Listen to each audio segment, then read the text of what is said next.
សួស្តីអ្នកទាំងអស់គ្នាថ្ងៃនេះដែរខ្ញុំមកបង្ហាញអំពី comment Ubuntu ខ្លះ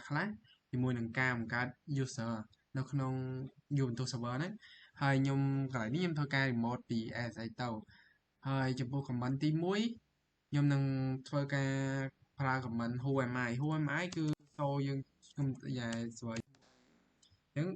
ស្រួល Ubuntu ឈ្មោះបានបងមីហើយយើងសូ pwd មួយទៀតវិញនៅក្នុង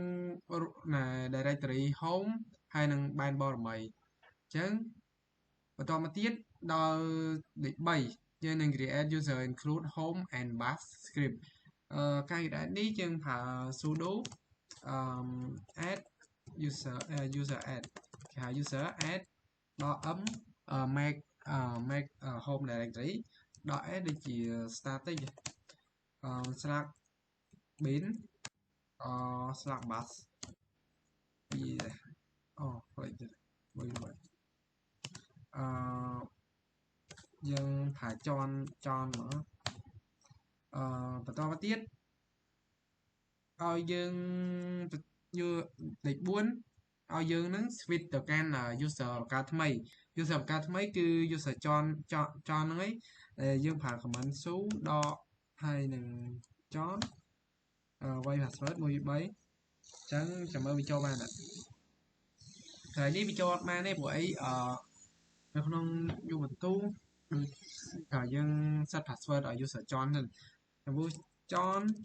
ចឹងយើងដាក់ដើម្បី set password ឲ្យ user ចន់ដាក់ sudo password យើងអត់វាយ pass ដល់យើង pwd ហើយយើងដាក់ឈ្មោះដែល user ដែលយើងចង់ដាក់ឬអាហ្នឹងយើងអាចreset បានបើមិនយើងផ្លេច reset user 1 2 3ដាក់1 2 3ដល់មកដាក់ su ដល់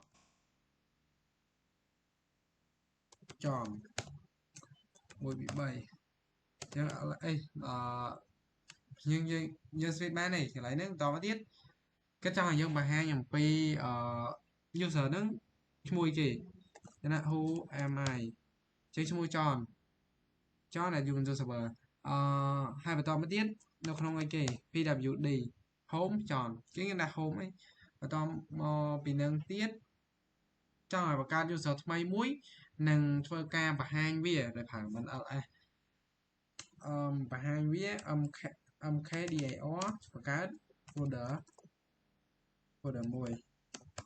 អត់ហើយយើងបង្កើតបានហើយបន្តមកទៀតយើងចេញមកវិញយើងអាចបើយើងស្គាល់ user របស់យើង password ចូល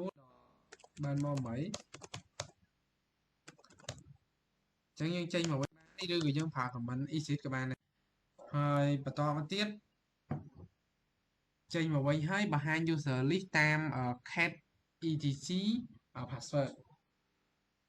ខ្ញុំមកបង្កើត cat /etc/pasw ចឹងយើងឃើញនៅ user ចន់ហើយ user ចំចឹងសម្រាប់ការងារទី1មានតែប៉ុណ្ណឹង